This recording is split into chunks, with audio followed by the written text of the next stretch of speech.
Good evening, everybody, and welcome to the first of 3 events as part of the City of Milwaukee's Budget Education Week. Tonight's presentation is called Making Sense of City Budgets. So we're going to have a presentation just to try to give you a sense of what it is we do here at the City of Milwaukee Budget Office, and give you just a sense of what some of the parameters of our budget are, what some of the limitations of our budget are, and then we're going to take some questions and comments afterwards. A couple housekeeping items first. So we're using GoToWebinar. GoToWebinar has some basic functions that you'll need in order to speak or submit your questions or comments. So there is a microphone feature that you will need to unmute yourself. It's a 2-step process. I will unmute you, and then you'll need to unmute yourself in order to speak. If you'd like to speak, there's a hand raise feature, so raise your hand, and we'll try to answer your question or get to you in the order that you raise your hand. And you can also type in your questions. There is a question section, so feel free to either raise your hand to speak verbally or to submit your written questions. And these same features should be available on your phone app or on iPads or tablets. So a couple reminders: please self-mute when you're not talking, and to the extent possible, speak slowly and clearly so that we make sure we understand. Please use the raise your hand feature if you would like to speak, and you can always submit your question via text on the question feature. So what I'll do when it comes time for questions is I will let you know right before we open it up for questions. I'll let you know who the first person is going to speak and then who's on deck to speak next. So without further ado, I will turn it over to Budget Director Nick Kovac. Thank you, Bill, and thank you everyone for attending. We've got a great turnout for the beginning of Budget Week. Bill Christensen is our, among many other duties, is our public engagement coordinator here in the budget office, and he helped put together these slides. So thank you to Bill, and thank you to Paul at Channel 25 for manning the screen here, and to Patricia Ruiz-Cantu, who will be doing translation if there's questions in Spanish, and Andrea Fowler, who is the ARPA director in the budget office, will be here, and she'll be handling several slides in the deck that deal with the American Rescue Plan Act funding from the federal government, which has become a big part of our budget the last couple of budgets and the next couple of budgets. So we'll be discussing that. Tonight is really a general overview. We're going to give you some descriptions of the process of the budget, where the money comes from, where it goes, in rough percentage amounts. There'll be a lot more detail about what departments requested for the 2023 budget in tomorrow night's presentation with Mayor Cavalier Johnson. So expect even more detail then, but obviously if there's detailed questions tonight, we can start getting into some of that detail. But tonight was really intended as a general overview to get people educated about the budget. This is the second year that we've had Budget Education Week, but the first year with Mayor Johnson and with me as budget director. So we're very excited to bring as much news as we can about the budget and get as much feedback as we can from you about the budget as early as possible. And we will look forward to your feedback on how we can make this presentation better. And there's obviously 2 more this week, one tomorrow and one Thursday. So we'll have a chance just this week to get better at communicating with all of you. And also obviously next year we'll try to do even better, not just with the budget, but with how we communicate the budget. So hopefully everyone can see my slides here. I'll move on to the what and why of this presentation. The mayor proclaimed this week, August 22nd to the 26th, to be Budget Awareness Week. And our goal is to inform residents about the budget. We want you to know what is and what isn't in the budget, where the money comes from, where it goes, and some of the factors that are shaping the budget, big picture, and creating some of the challenges that lie ahead for us. Every resident should feel welcome to have their voices heard and to participate in the process. And equity and inclusion is a top priority for the mayor, for the budget office, and for the entire city government. We have a new office of equity and inclusion, and so that obviously the focus on equity is looking at ways to combat and change generations of entrenched racial and economic segregation in the nation, and especially in the city of Milwaukee. And a big part of that is making sure everyone's included, especially those who have been historically not included in in big decisions and small decisions that the government makes and is involved in. And this budget affects every household, so we want it to be as inclusive as possible. And what we're beginning to include metrics on not just the demographics of the workforce, but the demographics of those who are receiving city services. And that's part of our ways of analyzing the budget through an equity and a lens, and with inclusion always at top of mind.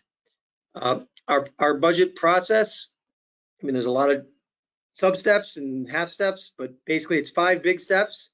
The first step begins at the beginning of the calendar year. February through May, the city departments begin preparing their budget requests. Now that's often done in consultation with the budget office, in consultation with the mayor's office, and with the common council members and the residents everyone represents. But so that, and then in May, the departmental requests come in, and what the mayor will be formally presenting tomorrow is a summary of the budget requests that came in May. And then after the budget requests come in early May, from June to September, the mayor discusses those requests with departments, and we seek input from residents. And full disclosure, Budget Education Week is currently in August. Given this schedule, and given that we start these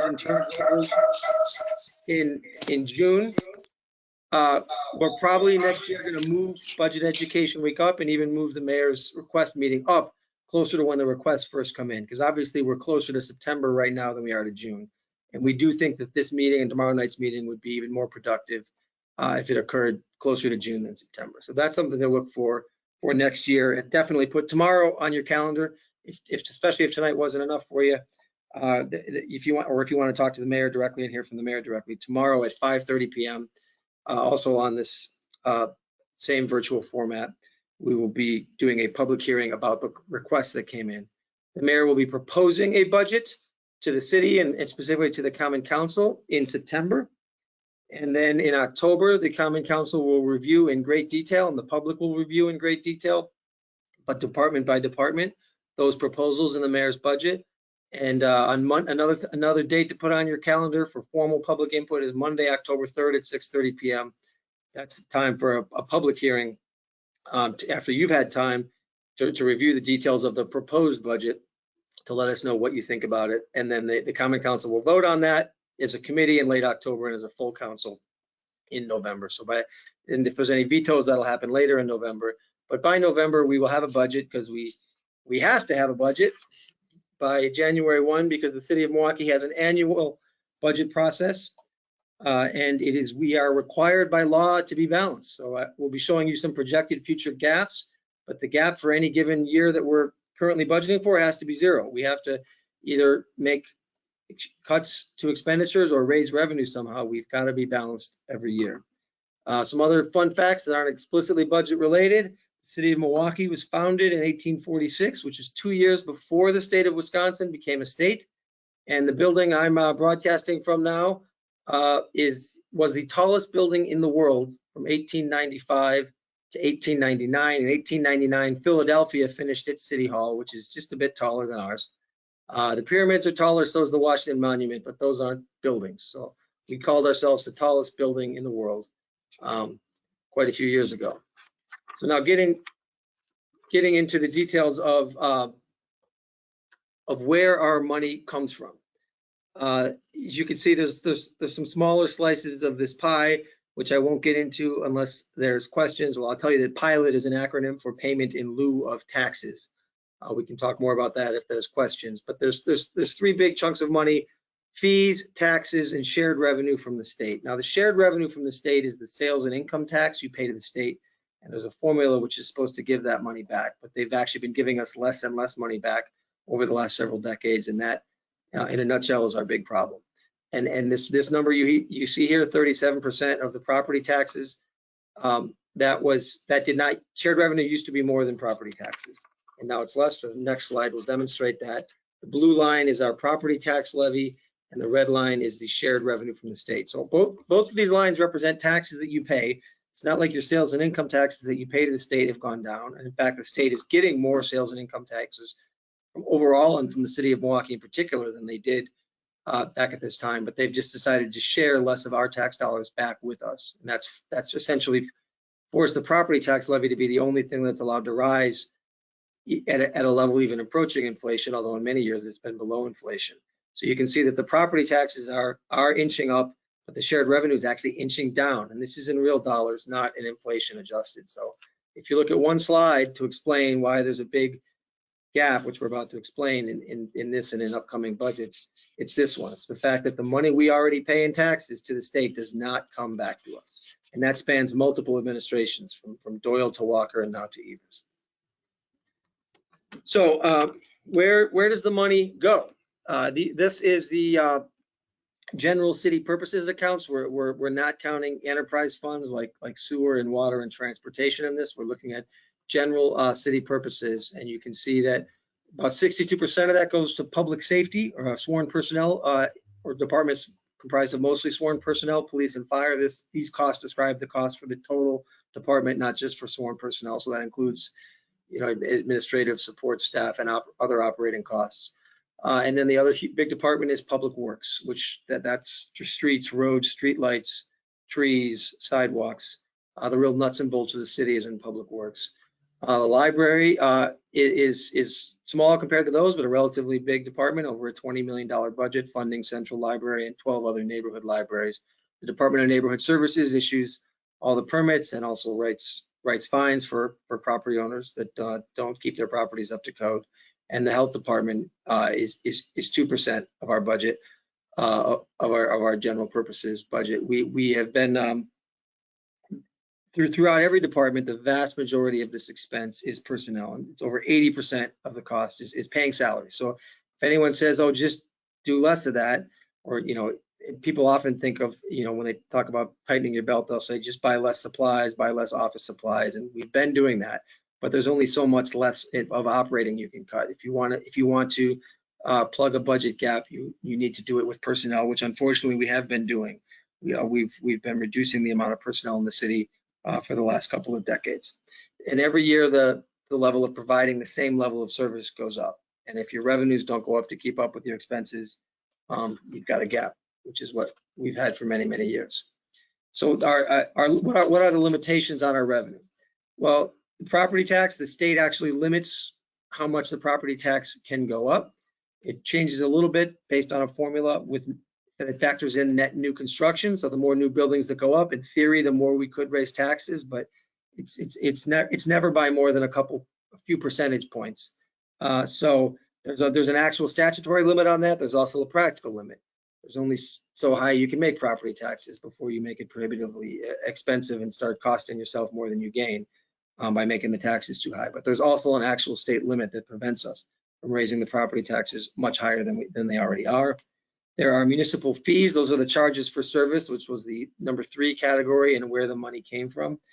And those fees you can't charge any more from the fee than it costs us to deliver the service, but the solid waste fee, the snow and ice fee, the stormwater fee are some of the big ones. And also there's been recent state legislation that even limits the types of fees that we can begin to charge. Intergovernmental revenue is state shared revenue. Like I say, that's used to be done through a formula, but it's also just cut sometimes by the legislature. That's essentially a political decision that the state legislature makes, and they've been making it for over 2 decades in a way that gets less and less money to Milwaukee.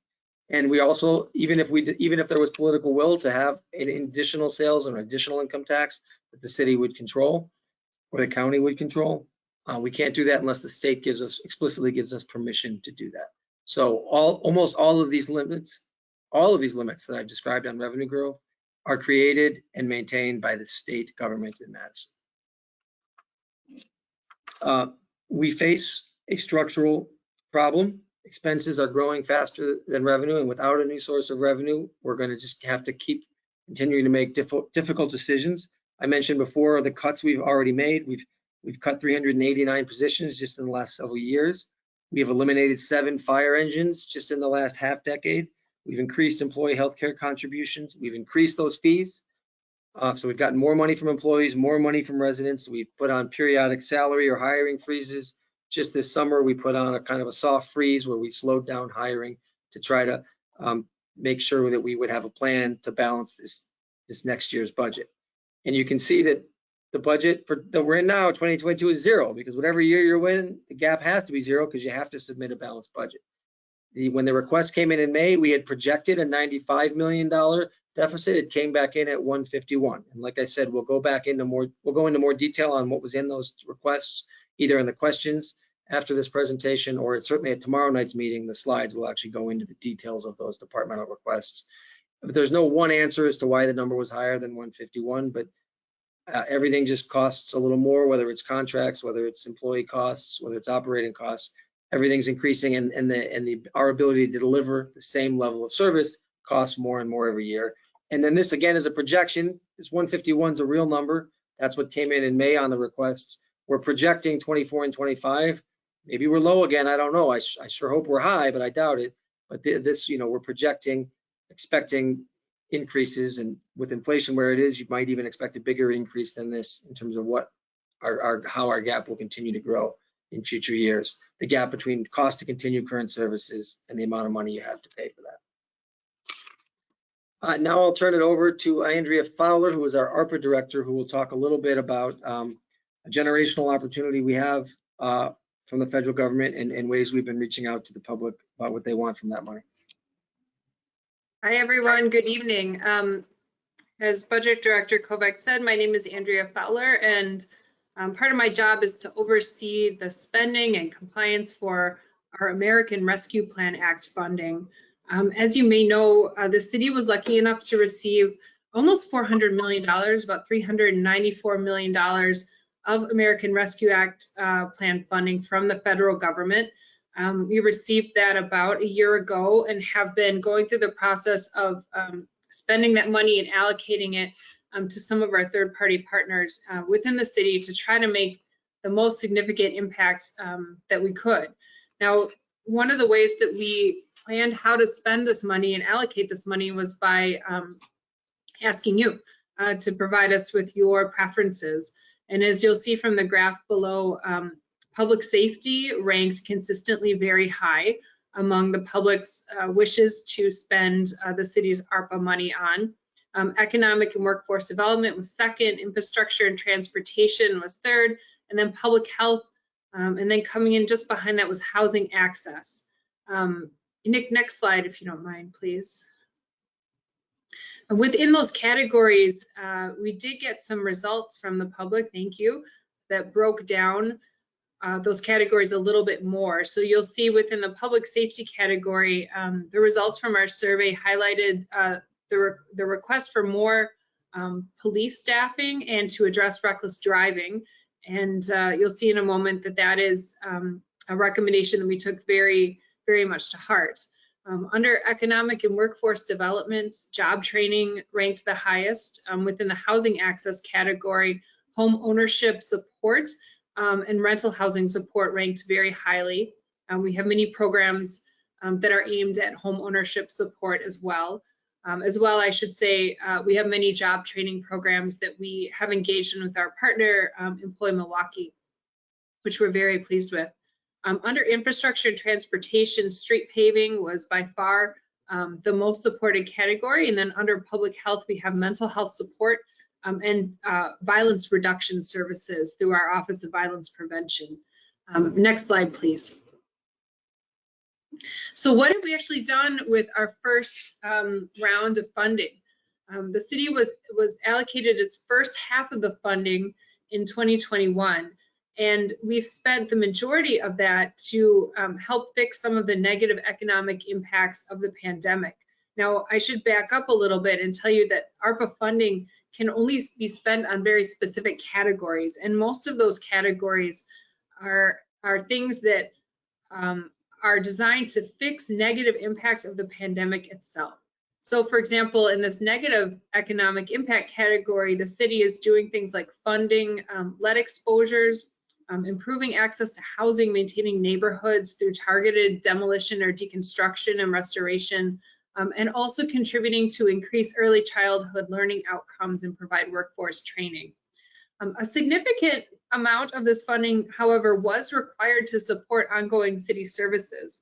And that was acceptable under the federal government's rules for ARPA because a large portion of that money was designed, in fact, to help fill a budget hole because the city was was unable to take in as much money as it normally would because of the pandemic. So approximately $64 million of our first half of spending went to support city services.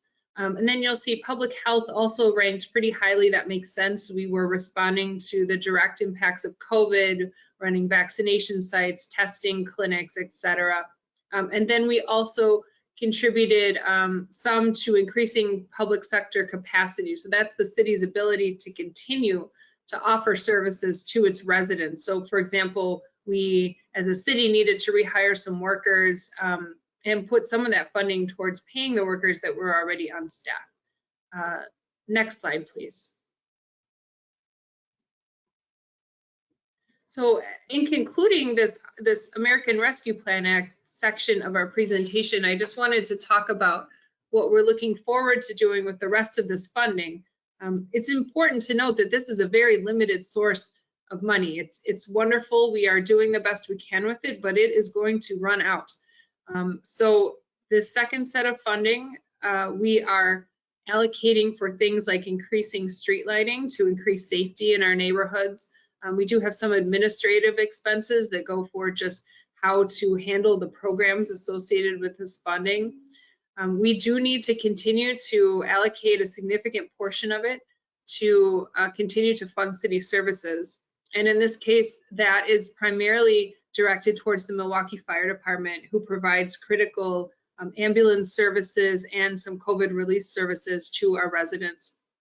And finally, probably the most exciting portion of our ARPA work is that the city is launching an ARPA task force, which has significant input from the public and is designed, charged by the Common Council to make recommendations for the remaining funding, of which there is still quite a bit. So stay tuned. We hope that that task force will be meeting soon and will be certainly communicating with you, the public, as to what they plan to do. Thanks very much. Thank you, Andrea, for that update. We're going to get to questions in a second, but first, Bill wanted me to ask this pop quiz. So here it is. We'll just let you take it yourself on the honor system. Which of the following do you think is included in the City of Milwaukee budget? The transit system, meaning the buses, not the streetcar, the zoo or the golf courses, Milwaukee Public Schools, or the sheriff, or none of the above? I'll give you a second to think about it. Usually, whenever you're given a none of the above option, that's the one, and you were right if you guessed that or knew that. It's none of the above. The City of Milwaukee does not include public schools or operations run by the county. Like we do have, obviously, a police department, which is our largest department, but the sheriff is an independent law enforcement agency that does serve the city as well as the suburbs in the county of Milwaukee. And as you can see, when I was showing you before the property tax amount, that was the city portion of the taxes you pay, which is a big chunk of what you pay, but not the biggest. The biggest amount of your property tax dollar. This is just property taxes now, not sales and income. Goes to Milwaukee Public Schools. Almost as much comes to us at the City of Milwaukee, and then the Milwaukee County gets 16 cents on the dollar, and the Sewage District and the Technical College also receive portions of your property tax dollar. So some of the services we do provide, I've already mentioned some of them, and you saw them in the graphs, whether it was police and fire or all the work that Department of Public Works does on streets and sidewalks, garbage collection, snow plowing. We provide certain health services, but actually the county provides a lot more mental health services than our health department, but we work in close coordination with them. Parking enforcement, everybody's favorite. Housing authority, city economic development, property assessments, and water and sewer services. Those are all programs that we provide here at the city. So I mentioned we'll be going into a lot more detail on this tomorrow with the mayor in attendance, but we did ask departments to provide a cost to continue budget this year, and we were expecting a gap of 95 million that we thought we could mostly fill with ARPA dollars. When it came in at 151, we took a close look. A big cause of that, of course, was maybe not of course, I haven't mentioned it before. I mentioned that our main dilemma is the inflation adjusted 150 million less dollars we get from the state than we did about 2 decades ago. So that's the main issue driving our gap. We're 150 million short adjusted to inflation based on the amount we should be getting back from the state in our sales and income taxes. But our pension contributions, the pension fund is is very responsibly run, and so responsibly run that we have to keep it close to 100% funded every year. And in order to do that, it was costing us $70 million a year for the last 5 years, because we have a 5-year stable funding policy, and that's likely to increase. We don't know by exactly how much, but we projected it might be 120, which is a $50 million increase. So that accounts for 50 of the $150 million, $1 million gap is that increase from 70 to ballpark 120 in pension payments in the new 5-year formula. There's also a new Department of Emergency Communications, the 911 Center, which some of those costs are just being shifted from the police department and the fire department where it used to be housed, but some of them are new costs given that we're trying to increase the effectiveness and the staffing levels in that department so we can more effectively deliver emergency services. And of course, inflation is a big driver. Even before this year when it really skyrocketed, inflation is a reality every year, even when it's only 2%. And when your revenue is flat and inflation's 2%, that adds up after a couple of decades, as it has here.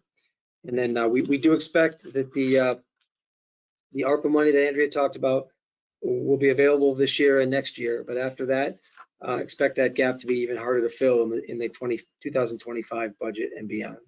So some of the key considerations we've got to factor in to this budget, as I mentioned at the opening: equity and inclusion, these ongoing revenue challenges, which I've been harping on all night, and I almost have to harp on it because it's our daily reality that the reason we have to make tough decisions instead of easy decisions is because of we just don't have the money. Public safety and reckless driving are things the public has pointed out to us in our ARPA surveys and in many other contacts we have with the public. I already talked a little bit about the pension, and the purpose of today's meeting is to get the residents even more involved in our budget process. So please, now's the time to begin asking questions. I don't know if anyone has started putting them in the chat, but I think Bill went through the protocol for raising your hand. If you raise your hand, we'll call on you, and then we'll unmute you, and you'll have to unmute yourself. We're also happy to read off questions if you'd rather type them in. So Nick, we did get a couple of questions from participants. We've got one from Bridgetta Wilson, and this might be for either you, Nick, or for Andrea. It is, how will the departments that got ARPA funds be held accountable for the services that should be provided with those funds? And what are the metrics and outcomes that are expected by the utilization of those funds? Sure, I'd be happy to answer that. It's a really great question and a really important one. It's important not only to us, but also to the Department of the Treasury that oversees this money. So each one of those programs that every department is administering, whether that's our own program within the city or whether we're working with a third party who is providing those services on our behalf, has criteria that they identified upfront to determine success. You can find how we're doing on each one of those projects by going to our ARPA website and looking at our annual report. It's a pretty long report, but if you scroll all the way to the back, there's a list of every single project, what we call the performance metrics, so those performance criteria, and then the department's data showing how they're doing in regards to those goals. Thanks, Andrea. And we have a question, a verbal question from Robert Monette. So Robert, I'm going to unmute you, and if you could go ahead and unmute yourself, and the floor is yours. Geez, I didn't know I was going to have a chance to actually speak. I was just typing my question in. My question is, why can't the pension fund be allowed to fall slightly off of being 100% funded? And I understand the pension fund status has an impact on the city's credit rating. Obviously, the city's credit rating has an impact on cost of borrowing and the like.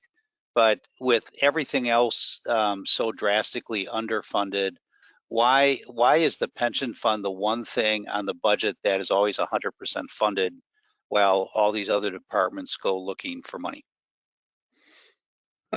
Bob, it's a great question.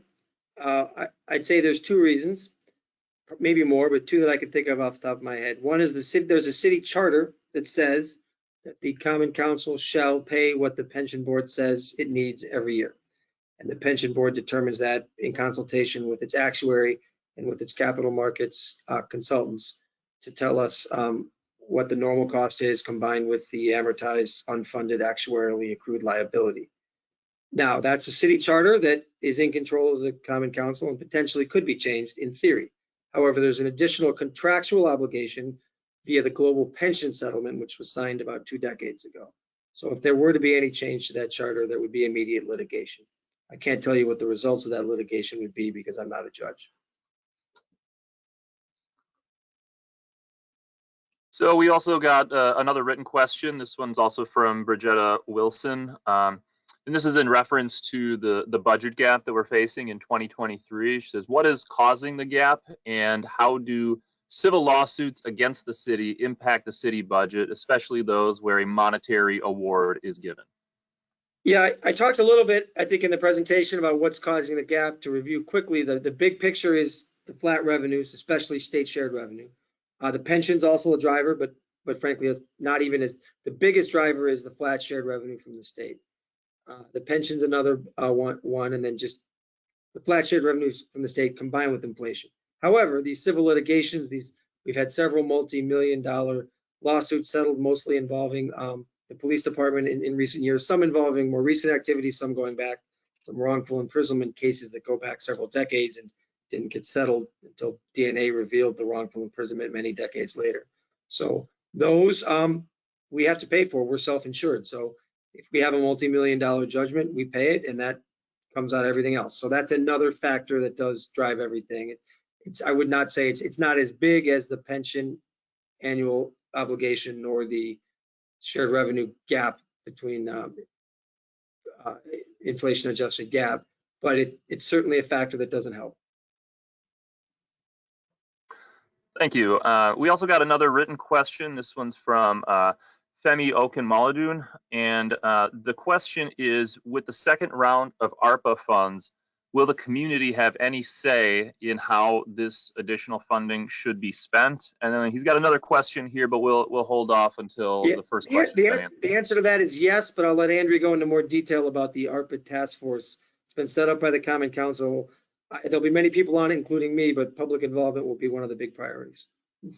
Yeah, that's absolutely right. I don't have too much more to add because the task force hasn't met yet, but the Common Council has certainly charged it with considering and seeking out the preferences of the public and making sure that its allocations, I should say, actually its recommendations, because the task force itself doesn't and won't actually decide how to spend the money, but it will make a recommendation to the City Common Council. So the council has charged the task force with making sure that those recommendations are informed by the public and that they are equitable.